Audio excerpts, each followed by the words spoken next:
Hi ಎಲ್ಲರಿಗೂ ನಮಸ್ಕಾರ. Welcome back to my channel. ಇವತ್ತು ಮನೆಯಲ್ಲಿ ನ್ಯೂ ಇಯರ್ ಸ್ಪೆಷಲ್ ತುಂಬ ಈಸಿಯಾಗಿ ಮನೆಯಲ್ಲಿ ಹೇಗೆ ಕೇಕ್ ಮಾಡೋದು ಅಂತ ನೋಡೋಣ ಬನ್ನಿ. ಯಾರೆಲ್ಲ ನನ್ನ ಚಾನಲ್ನ ಸಬ್ಸ್ಕ್ರೈಬ್ ಮಾಡ್ಕೊಂಡಿಲ್ಲ ಅವರೆಲ್ಲ ಸಬ್ಸ್ಕ್ರೈಬ್ ಮಾಡಿಕೊಂಡು ನೋಡಿ, ಮತ್ತು ಅದ್ರ ಪಕ್ಕದಲ್ಲಿರೋಂಥ ಬೆಲ್ ಐಕನ್ನು ಸಹ ಪ್ರೆಸ್ ಮಾಡಿ. ಈಗ ನಾನು ಒಂದು ಬೌಲಲ್ಲಿ ಇಲ್ಲಿ 2 ಮೊಟ್ಟೆ ತೊಗೊಂಡಿದ್ದೀನಿ, ಅಂದರೆ ಬರೀ ಎಗ್ ವೈಟ್ ಮಾತ್ರ ಸೇರಿಸ್ಕೊಂಡಿದ್ದೀನಿ. ಯೆಲ್ಲೋ ಪಾರ್ಟ್ನ ಸಪ್ರೇಟಾಗಿ ತೆಗ್ದು ಇಟ್ಕೊಂಡು ಈಗ ಬಂದು ಬ್ಲೆಂಡರ್ ಬರುತ್ತಲ್ಲ, ಆ ಬ್ಲೆಂಡರಲ್ಲಿ ಅಥವಾ ವಿಸ್ಕರ್ ಬರುತ್ತಲ್ಲ ಅದರಲ್ಲೂ ಸಹ ಮಾಡ್ಬೋದು, ಅಥವಾ ನೀವು ಫೋರ್ಕ್ ಬರುತ್ತಲ್ಲ ಆ ಫೋರ್ಕು ಅದರಲ್ಲೂ ಸಹ ನೀವು ಮಾಡ್ಬೋದು. ಫೋರ್ಕಲ್ಲೂ ಸಹ ಮಾಡಿ ಈ ರೀತಿ ಚೆನ್ನಾಗಿ ಬ್ಲೆಂಡ್ ಮಾಡಿಬಿಟ್ಟು, ಮತ್ತು ಯೆಲ್ಲೋ ಪಾರ್ಟ್ ಇದೆಯಲ್ಲ ಯೆಲ್ಲೋ ಪಾರ್ಟು ಸಹ ಚೆನ್ನಾಗಿ ಬ್ಲೆಂಡ್ ಮಾಡಬೇಕು. ಆಮೇಲೆ ನಾನಿಲ್ಲಿ ಬಂದು 1 ಕಪ್ಪಷ್ಟು ಸಕ್ಕರೆ ಸೇರಿಸ್ಕೊಂಡಿದ್ದೀನಿ. ನೀವು ಸಕ್ಕರೆ ಅಥವಾ ಏನನ್ಬೋದು ಬೆಲ್ಲನೂ ಸಹ ಸೇರಿಸ್ಕೊಬೋದು, ಜಾಗರಿ ಪೌಡರ್ ಅಥವಾ ನೀವು ಶುಗರ್ನ ಪೌಡರ್ ಮಾಡಿನ ಸಹ ಸೇರಿಸ್ಕೊಂಡು ಚೆನ್ನಾಗೇ ಬ್ಲೆಂಡ್ ಆಗಬೇಕು. 3 ಸಹ ಚೆನ್ನಾಗೇ ಬ್ಲೆಂಡ್ ಆಗಿಬಿಟ್ಟು ಈ ರೀತಿ ಕ್ರೀಮ್ ರೀತಿ ಆಗಬೇಕು. ಇಲ್ಲಿ ನಾನು ಬಂದು ಅಮೂಲ್ ಬಟರ್ನ ತೊಗೊಂಡಿದ್ದೀನಿ. ಅಮೂಲ್ ಬಟರಲ್ಲಿ ನಾನು ಇದು 50 ಗ್ರಾಮ್ಸ್ ತೊಗೊಂಡಿದ್ದೀನಿ. 50 ಗ್ರಾಮ್ಸಲ್ಲಿ ನಾನು ಅರೌಂಡ್ 140 ಗ್ರಾಮ್ ಅಷ್ಟು ಬಟರ್ನ ಹಾಕ್ಕೊಂಡು ಬಟರು ಎಲ್ಲನೂ ಸಹ ಚೆನ್ನಾಗೇ ಬ್ಲೆಂಡ್ ಮಾಡಬೇಕು. ಬಟರ್ ಹಾಕೋದ್ರಿಂದ ಮೇನ್ ಟೇಸ್ಟ್ ಬರುತ್ತೆ. ನೀವು ಬಟರ್ ಇಲ್ಲ ಅಂದರೂ ಸಹ ನೀವು ಇದರಲ್ಲಿ ಅರ್ಧ ಕಪ್ಪಷ್ಟು ಎಣ್ಣೆ ರೀಫೈಂಡ್ ಆಯಿಲ್ನ ಸೇರಿಸ್ಕೊಬೋದು. ಈಗ ನಾನಿಲ್ಲಿ 2 ಕಪ್ಪಷ್ಟು ಮೈದಾನ ಸೇರಿಸ್ಕೊತಾ ಇದ್ದೀನಿ, ಯಾಕಂದರೆ 1 ಕಪ್ಪಷ್ಟು ಸಕ್ಕರೆಗೆ 2 ಕಪ್ಪಷ್ಟು ಮೈದಾ ಈಕ್ವಲ್ ಆಗಿ ಸ್ವೀಟ್ ಚೆನ್ನಾಗಾಗುತ್ತೆ. ಆಮೇಲೆ ಕೊಕೋವಾ ಪೌಡರ್ ಸೇರಿಸ್ಕೊತಾ ಇದ್ದೀನಿ. ಇಲ್ಲಿ ಅರ್ಧ ಕಪ್ಪಷ್ಟು ಕೊಕೋವಾ ಪೌಡರು, 2 ಕಪ್ಪಷ್ಟು ಮೈದಾ, 1 ಕಪ್ಪಷ್ಟು ಸಕ್ಕರೆ, ಈ ಎಲ್ಲನೂ ಸಹ ಕಟ್ ಆ್ಯಂಡ್ ಫೋಲ್ಡ್ ಮೆಥಡಲ್ಲಿ ಮಿಕ್ಸ್ ಮಾಡಬೇಕಾಗುತ್ತೆ. ಈ ರೀತಿ ಕಟ್ ಆ್ಯಂಡ್ ಫೋಲ್ಡ್ ಮೆಥಡಲ್ಲಿ ಮಿಕ್ಸ್ ಮಾಡೋದ್ರಿಂದ ಅದು ತುಂಬ ಕೇಕ್ ಬ್ಯಾಟರ್ ತುಂಬ ಫ್ಲಫಿಯಾಗಿ ಮತ್ತು ತುಂಬ ಟೇಸ್ಟಿಯಾಗಿ ಬರುತ್ತೆ ಅಂತಲೇ ಹೇಳ್ಬೋದು. ಇವಾಗ ನಾನಿಲ್ಲಿ 3/4 ಕಪ್ಪಷ್ಟು ಹಾಲನ್ನ ಸೇರಿಸ್ಕೊತಾ ಇದ್ದೀನಿ. ಸ್ವಲ್ಪನೇ ಹಾಲು ಹಾಕ್ಕೊತಾ ಚೆನ್ನಾಗಿ ಮಿಕ್ಸ್ ಮಾಡ್ತಾ ಇದ್ದೀನಿ. ಈ ರೀತಿ ನೀವು ಎಷ್ಟಾಗುತ್ತೋ ಅಷ್ಟು ಸ್ವಲ್ಪನೇ ಹಾಲು ಹಾಕ್ಕೊತಾ ಚೆನ್ನಾಗಿ ಮಿಕ್ಸ್ ಮಾಡ್ಕೊತಾ ಹೋಗಬೇಕು. ಈ ರೀತಿ ನೋಡಿ ದೋಸೆ ಇಟ್ಟಿರುತ್ತಲ್ಲ ಆ ರೀತಿ ಬರಬೇಕು. ಇವಾಗ ನಾನು ಇಲ್ಲಿ ಬೇಕಿಂಗ್ ಪೌಡರ್ನ ಸೇರಿಸ್ಕೊಂಡಿದ್ದೀನಿ. ಬೇಕಿಂಗ್ ಪೌಡರ್ ನಾನು ಆಲ್ಮೋಸ್ಟ್ 1 ಸ್ಪೂನಷ್ಟು ಸೇರಿಸ್ಕೊಂಡಿದ್ದೀನಿ. ಆಮೇಲೆ ಇದ್ರ ಮೇಲೆ ಸ್ವಲ್ಪ ನೀರು ಹಾಕ್ತಾಯಿದ್ದೀನಿ, ಅಥವಾ ಹಾಲು ಸಹ ಸೇರಿಸ್ಕೋಬೋದು, ಯಾಕಂದರೆ ಇದು ಆ್ಯಕ್ಟಿವೇಟ್ ಆಗಬೇಕಲ್ಲ ಬೇಕಿಂಗ್ ಪೌಡರು. ಈ ರೀತಿ ಆ್ಯಕ್ಟಿವೇಟ್ ಆದಮೇಲೆ 1 ಟೈಮ್ ಚೆನ್ನಾಗೇ ಮಿಕ್ಸ್ ಮಾಡಬೇಕು. ನೋಡಿ ಈ ರೀತಿ ಎಲ್ಲನೂ ಸಹ ಕೇಕ್ ಬ್ಯಾಟರ್ ರೆಡಿ ಆಗಿದೆ. ಇವಾಗ ಏನು ಮಾಡಬೇಕು ಅಂದರೆ ಕೇಕ್ ಬ್ಯಾಟರ್ ರೆಡಿ ಆದಮೇಲೆ ನೀವು ಯಾವುದಾದ್ರೂ ಸಹ ಟಿನ್ ತೊಗೋಬೋದು.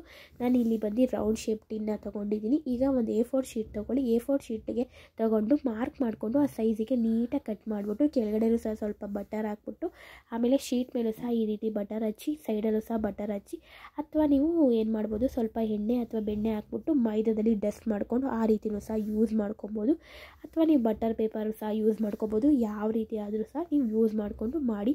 ಈಗ ಕೇಕ್ ಬ್ಯಾಟರ್ ಮಾಡಿದ್ನಲ್ಲ ಅದನ್ನೆಲ್ಲನೂ ಸಹ ಈ ಬೌಲಿಗೆ ಏನು ಮಾಡ್ತೀನಿ, ನಾನು ಟಿನ್ ಇದೆಯಲ್ಲ ಅದಕ್ಕೆ ಎಲ್ಲನೂ ಸಹ ಪೋರ್ ಮಾಡ್ತಾಯಿದ್ದೀನಿ. ಈ ರೀತಿ ಚೆನ್ನಾಗಿ ನೀಟಾಗಿ ಪೋರ್ ಮಾಡಿ, ಈಗ ಪೋರ್ ಮಾಡಬೇಕು ನೋಡಿ ಈ ರೀತಿ. ಆಮೇಲೆ ನೀವು ಚೆನ್ನಾಗಿ 1-2 ಸಲ ಈ ರೀತಿ ಕುಟ್ಟಬೇಕು ಅದನ್ನು ಟಿನ್ನ, ಯಾಕಂದರೆ ಏರ್ ಬಬಲ್ಸ್ ಏನಾದರೂ ಇದ್ದರೆ ಅದೆಲ್ಲನೂ ಸಹ ಕಮ್ಮಿ ಆಗುತ್ತೆ ಅಂತ. ಈಗ ನಾನು ಓವನ್ನ ಇದನ್ನು ತೊಗೊಂಡಿದ್ದೀನಿ. ಇದು ಬಂದು OTG ಓವನು. ಮೈಕ್ರೋವೇವು ಮತ್ತು OTG ಓವನಲ್ಲಿ ಡಿಫ್ರೆಂಟ್ ಸೆಟ್ಟಿಂಗ್ಸ್ ಇರುತ್ತೆ. ಈ OTG ಓವನಲ್ಲಿ ಆಪ್ಷನ್ ಇತ್ತು ನಾವು ಕೇಕಿಗೆ ಬೇಕ್ ಮಾಡೋಕ್ಕೆ ಎಷ್ಟು ಅಂತ, ಅಲ್ಲಿ 30 ಮಿನಿಟ್ಸ್ ಅಂತ ಇತ್ತು. ಅದಕ್ಕೆ 180 ಡಿಗ್ರಿ ಸೆಲ್ಸಿಯಸಲ್ಲಿ 30 ಮಿನಿಟ್ಸ್ ಸಿಕ್ಕಿದ್ದೀನಿ. ಒಂದೊಂದು ಓವನಲ್ಲಿ ಒಂದೊಂದು ಥರ ಇರುತ್ತೆ. ಮೈಕ್ರೋವೇವಲ್ಲಿ 20 ಮಿನಿಟ್ಸ್ಗೆ ಕುಕ್ ಆಗುತ್ತೆ, ಒಂದೊಂದು ಓವನಲ್ಲಿ ಒಂದೊಂದು ರೀತಿ ನೋಡಿ ಆಗಿದೆ. ಅರೌಂಡ್ 45 ಮಿನಿಟ್ಸ್ ತೊಗೊಂಡು ನಾನು ಕೇಕ್ ಬೇಕ್ ಮಾಡೋಕ್ಕೆ. ಈ ರೀತಿ ರೆಡಿ ಆಗಿದೆ.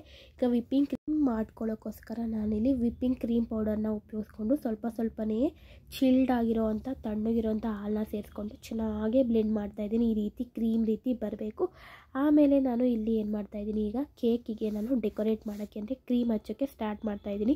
ಕೇಕ್ನ ಅರೌಂಡ್ 15 to 20 ಮಿನಿಟ್ಸ್ ಬಿಡಬೇಕು. ಅದು ಫುಲ್ಲು ಆರ ಮೇಲೆ ನಂತರ ಕಟ್ ಮಾಡಿಬಿಟ್ಟು ಮಧ್ಯದಲ್ಲಿ ಭಾಗ ಮಾಡಿಬಿಟ್ಟು ಅಲ್ಲೂ ಸ್ವಲ್ಪ ಕ್ರೀಮ್ ಹಾಕ್ಬಿಟ್ಟು ಮೇಲೇನೂ ಸಹ ನಂತರ ನಾನು ಕ್ರೀಮ್ ಹಾಕ್ತಾಯಿದ್ದೀನಿ.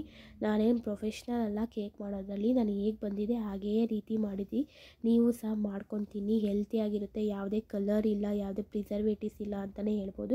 ನನ್ನ ಹತ್ರ ಇರೋವಂಥ ನಾಸಲ್ಸ್ನೆಲ್ಲ ಉಪಯೋಗಿಸ್ಕೊಂಡು ನನಗೆ ಹೇಗೆ ಬೇಕೋ ಆ ರೀತಿ ಡೆಕೋರೇಷನ್ ಮಾಡ್ಕೊಂಡಿದ್ದೀವಿ. ನೀವು ಸಹ ಹೇಗೆ ಬೇಕಾದರೂ ಸಹ ಡೆಕೋರೇಷನ್ ಮಾಡ್ಕೊಬೋದು. ತುಂಬ ಸಿಂಪಲ್ ಮತ್ತು ತುಂಬ ಈಸಿ, ಮನೆಯಲ್ಲಿ ಮಾಡ್ಕೊಂಡು ತಿನ್ಬೋದು. ಯಾವುದೇ ಪ್ರಿಸರ್ವೇಟಿವ್ಸ್ ಇಲ್ಲ, ಹೆಲ್ತಿಗೂ ಸಹ ಒಳ್ಳೆಯದು ಅಂತಲೇ. ನಾವು ಸಹ ಈ ನ್ಯೂ ಇಯರಲ್ಲಿ ಏನನ್ನೋದು ಹೆಲ್ತಿಯಾಗಿ ಸ್ಟಾರ್ಟ್ ಮಾಡೋಣ ಹೊಸ ವರ್ಷ ಅಂದ್ಬಿಟ್ಟು ನಾವು ಹೆಲ್ತಿಯಾಗಿ ಮನೆಯಲ್ಲೇ ಸಹ ಕೇಕ್ನ ಬೇಕ್ ಮಾಡಿಕೊಂಡು ಎಲ್ಲನೂ ಸಹ ತಿಂದಿದ್ದು. ಟೇಸ್ಟ್ ಮಾತ್ರ ತುಂಬ ಚೆನ್ನಾಗಿ ಬಂದಿತ್ತು.